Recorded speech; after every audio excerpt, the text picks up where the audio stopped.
First of all, if the Chancellor is to be the authority over the universities for its supervision and control, then certainly all steps will be taken by me.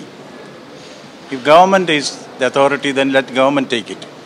This is an issue which requires clarification. We'll refer to the Supreme Court immediately to clarify what is the role of the Chancellor, what is the role of the government. Number two, the Vice Chancellors who have sought appointment instead of attending the meeting, it was decided to suspend appointment for them,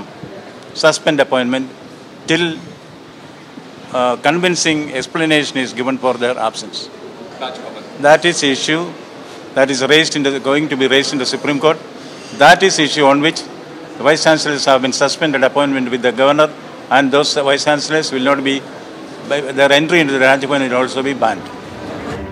আরো একবার টেলিফোনে যোগাযোগ করতে পেরেছে আমাদের প্রতিনিধি রুমা পালের সঙ্গে। রুমা, অর্থাৎ সেই সমস্ত বিশ্ববিদ্যালয়ের উপাচার্যদের ব্যাখ্যা তলবই শুধু নয়, তাদের উদ্দেশ্যে একেবারে কড়া বার্তা রাজ্যপালের। একদমই তাই। দেখো, যে সমস্ত উপাচার্য আজকের বৈঠকে আসেননি তাদের কাছে যেমন এক্সপ্লেনেশন চাওয়া হবে, অন্যদিকে কিন্তু রাজ্যপাল আচার্য পরিষ্কারভাবে বলে দিলেন, কিন্তু যদি এক্সপ্লেনেশন সেটা সঠিকভাবে তার কাছে সে না পৌঁছায়, তিনি যদি সন্তুষ্ট না হন, সেক্ষেত্রে কিন্তু তাদের রাজভবনে ঢোকা নিষিদ্ধ করা হবে।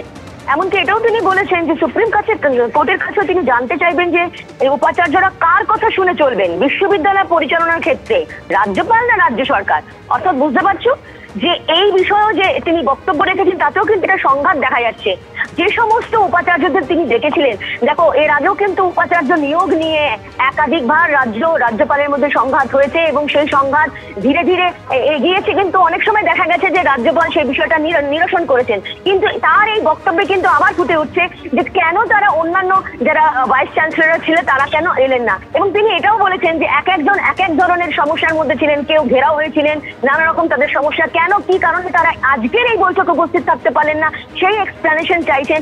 যদি এক্সপ্লেনেশন তার সন্তুষ্টজনক না হয় সেক্ষেত্রে কিন্তু রাজভবনে ঢোকা নিষিদ্ধ করবেন, এমনটাও বলেছেন। এবং সুপ্রিম কোর্ট অর্থাৎ আইনি দরজা যে তিনি আবারও খোলা রাখছেন তার বক্তব্যে কিন্তু স্পষ্ট হয়ে যাচ্ছে। তিনি কিন্তু জানাচ্ছেন যে উপাচার্যরা কার কথা শুনে চলবেন বিশ্ববিদ্যালয় পরিচালনার ক্ষেত্রে, সেটা কি রাজ্যপাল না রাজ্য সরকার, সেটা কিন্তু আবারও তিনি প্রশ্ন তুলে দিলেন। অর্থাৎ বুঝতে পারছো এই বৈঠক নিয়েও কিন্তু আরো একবার সংঘাত সামনে আসছে, দেখা যাক পরবর্তীতে কি হয়। কিন্তু এটা ঠিক এক্সপ্লেনেশন চাওয়া হয়েছে এবং সন্তোষজনক না হলে অবশ্যই ভবিষ্যতে দেখা যাবে যে রাজভবনে ঢোকা নিষিদ্ধ করবেন, এমনটা তিনি বলেছেন। সেটা অবশ্যই তিনি কি পদক্ষেপ নেয় সেদিকে আমাদের নজর থাকবে।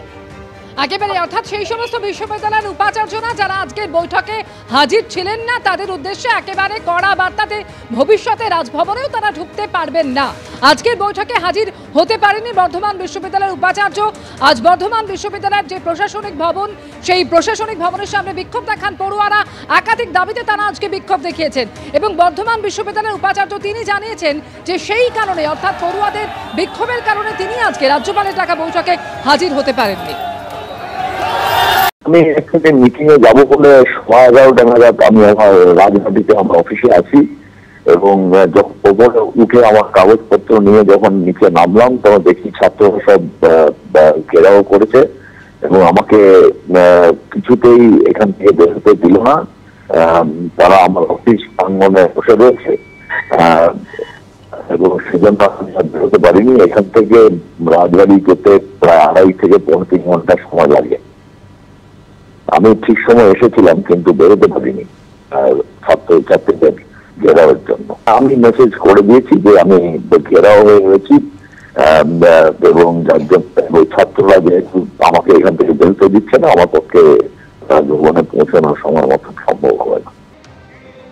রাজ্যপালের ডাকে উপাচার্যদের নিয়ে বৈঠক এবং সেই বৈঠকে বিভিন্ন বিশ্ববিদ্যালয়ের উপাচার্যদের গড় হাজিরা নিয়ে আজকে ব্যাখ্যা তলব করেছেন রাজ্যপাল। আর এই নিয়ে তৃণমূল নেতা কুণাল ঘোষ কি বলেছেন রাখবো আপনাদের সামনে। রাজ্যপাল আচার্য তিনি 29টা বিশ্ববিদ্যালয়ের ভিসিদের ডেকে পাঠিয়েছেন, সেখানে 9টা ভিসি 9জন ভিসি গেছেন, সেটাও তার মধ্যে অস্থায়ী সংখ্যা বেশি, বাকি কেউ জানেনি বৈঠক। সম্পূর্ণ রাজভবন এবং প্রশাসনিক বিষয়, কাজকর্ম ছিল হয়তো অন্যান্য জরুরি, সেই জন্য যাননি।